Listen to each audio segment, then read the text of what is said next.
मैं पहले बिलाल सब्जवारी साहब के जाता हूँ। बिलाल सर, ये जो बात करी, हम लोग जो मीनिंग तो निकाले जाते हैं, राजनीति में जो कुछ घटित होता है उसमें बहुत सारे मायने।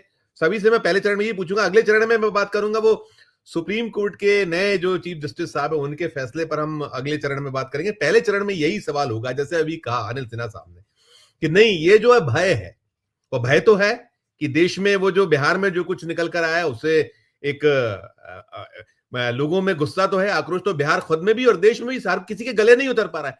तो क्या ये जैन जी या जो इस तरीके से एक पूरा का पूरा उबल रहा है देश, उसका भय है या फिर कुछ और पक रहा है ये सब चीजें? क्योंकि ये पुराने पन्ने खुलते हैं जब, तो उसके कहीं ना कहीं अर्थ और निहितार्थ तो खोज ही जाते हैं।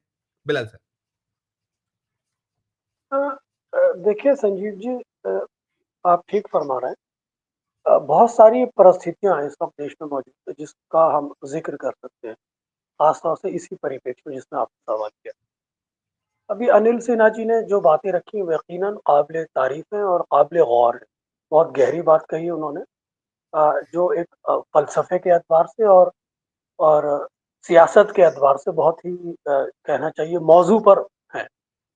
लेकिन मैं बेसिकली इस प्राइम मिनिस्टर नरेंद्र मोदी को जो आपने कहा उनका जो भाषण था, मैं उसको दूसरे दृष्टिकोण से देखता हूँ और उसको आपके सवाल से करेक्ट करने की कोशिश करता हूँ।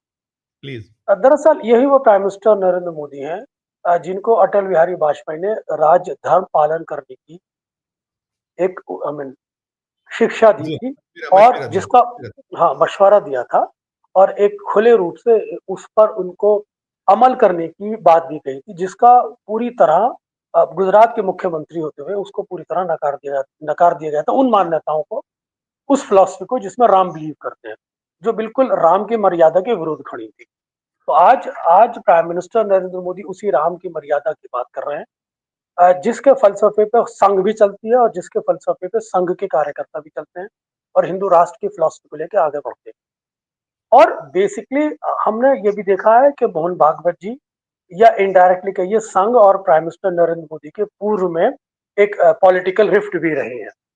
तो जिस तरह से बिहार के चुनाव के बाद प्राइम मिनिस्टर नरेंद्र मोदी ये साबित करना चाहते हैं कि उनकी देश के अंदर जो लोकप्रियता है वो बनी हुई है और ये कम्युनिकेशन वो संघ को भी देना चाहते हैं और पूरे देश में भी देना चाहते हैं। वहीं साथ ही साथ क्योंकि प्राइम मिनिस्टर नरेंद्र मोदी की खुद आरएसएस में कॉन्स्टिट्यूंसी है, तो फ्यूचर के अंदर वो अपनी पोजीशन को, पॉलिटिकल पोजीशन को किसी भी तरह नहीं चाहते कि संघ उसको ओवरटेक करे या उनको किसी तरह के निर्देश दे या उनके उस अपने अनुरूप उनके मामलात में दखल किए दे। तो वो राम के भाव के साथ इस देश के अंदर जो आरएसएस का एक अपना एक वैचारिक एक प्लैंक है या आधार है, उसको एक हाईजैक करना चाहते हैं पॉलिटिकली।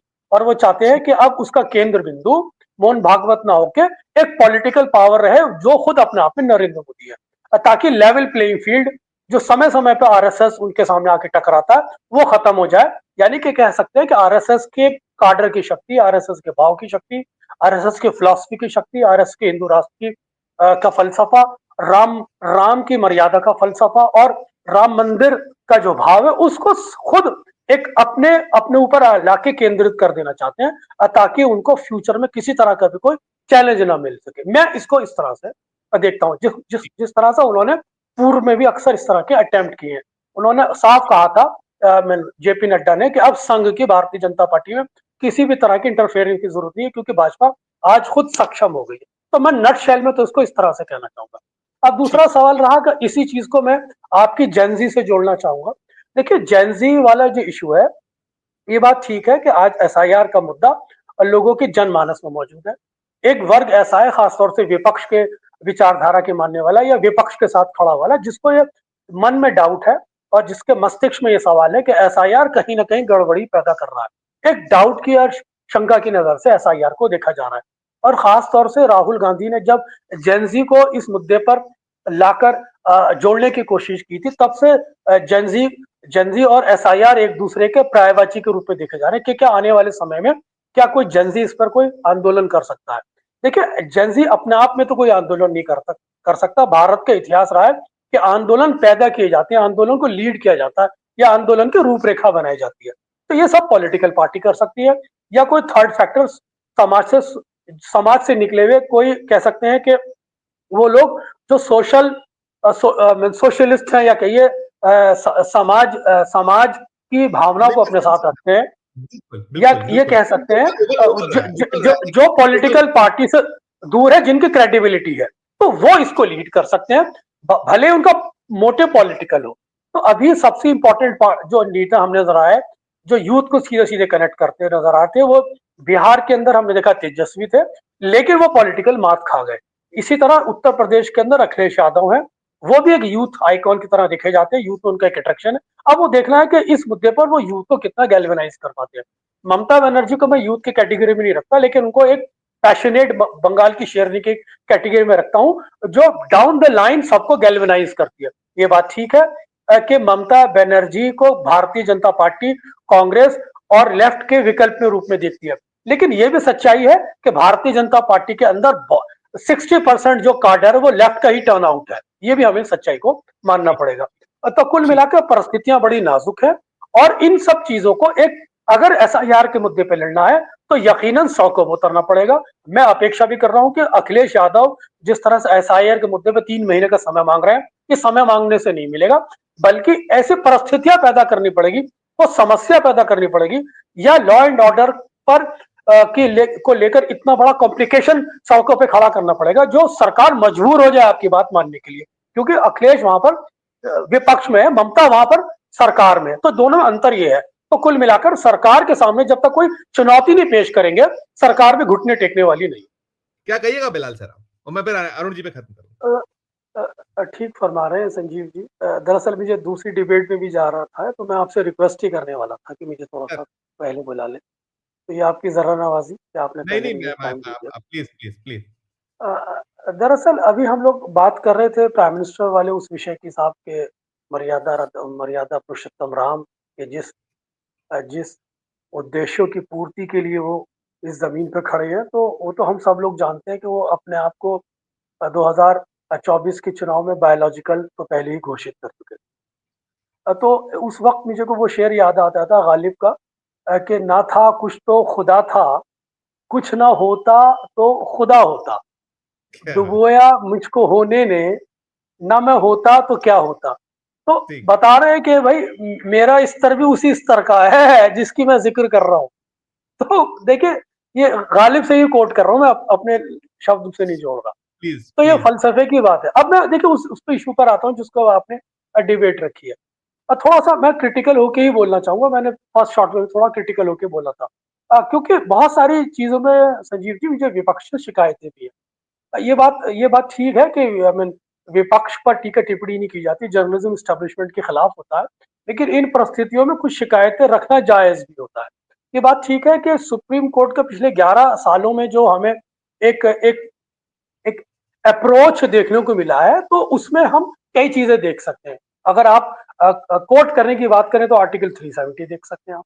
यकीनन आर्टिकल 370 पर जिस तरह से उसका रुख आया और जिस तरह से आज तक वो पेंडिंग है, वो अपने आप में बताता है कि सुप्रीम कोर्ट डिसीजन मेकिंग में कितना लेट है, और उस पर अभी तक कोई निर्णय नहीं आया।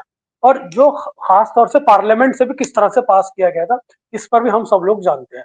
उसी तरह हम एसआईआर के मुद्दे को भी देख रहे हैं कि एसआईआर का मुद्दा इस वक्त आई मीन हियरिंग उसकी चल रही है, और मुसलसल उस पर टाइम टू टाइम हियरिंग भी होती रहती है, लेकिन बिहार चुनाव बीच में पूरा निमट भी गया है। और आपने ये भी देख लिया, इसी तरह आपने देखा होगा कि दिल्ली के चुनाव में भी हमने उसी भाव को हमने देखा था। आपने देखा होगा कि यही वो सुप्रीम कोर्ट है जो इलेक्शन कमीशन पर एक अलग निर्णय देता है, और कहता है कि साहब एक इसमें सुप्रीम कोर्ट के चीफ जस्टिस होना चाहिए, तो वो उसको संतुलित करता है। वहीं आपने देखा होगा एलओपी पर भी सुप्रीम कोर्ट का एक डिसीजन आता है, और बताता है कि एलओपी की डेफिनेशन क्या है, और जिसकी अधिक संख्या होगी सेकंड आफ्टर द एस्टेब्लिशमेंट उसका नेता एलओपी बनेगा। तो उन्होंने राहुल गांधी के लिए स्पेस खोला था, लेकिन सरकार ने उसे पलट दिया। फिर वहां आप और देखेंगे कि दिल्ली चुनाव के अंदर जो चुने हुए मुख्यमंत्री के पक्ष में इसी सुप्रीम कोर्ट ने अरविंद केजरीवाल के पक्ष में निर्णय दिया था, उधर न्यायपालिका विधायिका ने उसे किस तरह बदला। तो अगर ओवरऑल आप देखें तो दोनों तरह के शेड्स हमें नजर आते हैं। सुप्रीम कोर्ट के इन 11 सालों में, मैं बिल्कुल ऑनेस्टी से बात कर रहा हूँ, तो सुप्रीम कोर्ट के इन 11 सालों में बहुत सारे फैसले एस्टेब्लिशमेंट के खिलाफ भी आए हैं, और बहुत सारे फैसले ऐसा प्रतीत होते हैं कि वो विपक्ष के विरुद्ध जाते हुए नजर आ रहे हैं। लेकिन मुझे एक शिकायत है, जब विपक्ष सुप्रीम कोर्ट से उम्मीद करता है कि साहब सारे के सारे फैसले सरकार के पक्ष में जा रहे हैं, तो मैं यहाँ पे एक सवाल खड़ा कर रहा हूँ आप सभी लोगों के सामने। आपको अच्छी तरह यकीन होगा कि इसी सुप्रीम कोर्ट के जजेस ने लोकतंत्र को बचाने के लिए एक प्रेस कॉन्फ्रेंस की थी और कहा था कि विपक्ष हमारा साथ दे, जिसमें जस्टिस जोसेफ वगैरह सब लोग शामिल थे। तो उस जी जी और उस वक्त कांग्रेस ने पलटी मार दी थी और उसमें कहा था कि कपिल सिब्बल और सलमान खुर्शीद में इसमें मतभेद हो गए थे। कपिल सिब्बल कह रहे थे हमें सुप्रीम कोर्ट के साथ खड़ा होना चाहिए, लोकतंत्र बचाने का फैसला है। सलमान खुर्शीद कहना चाहते थे कि हम इस पर डक कर जाएं। तो ये विपक्ष का भी कैरेक्टर नहीं, मैं क्रिटिकल होके बोल रहा हूँ। उस वक्त कांग्रेस उस पर डक कर गई थी, तो जब विपक्ष उस समय डक कर गया था, तो आज सुप्रीम कोर्ट से किस मसले पर आप उम्मीदें रखते हैं जब लोकतंत्र बचाने की बात आती है? ये मैं सवाल छोड़ के जा रहा हूं।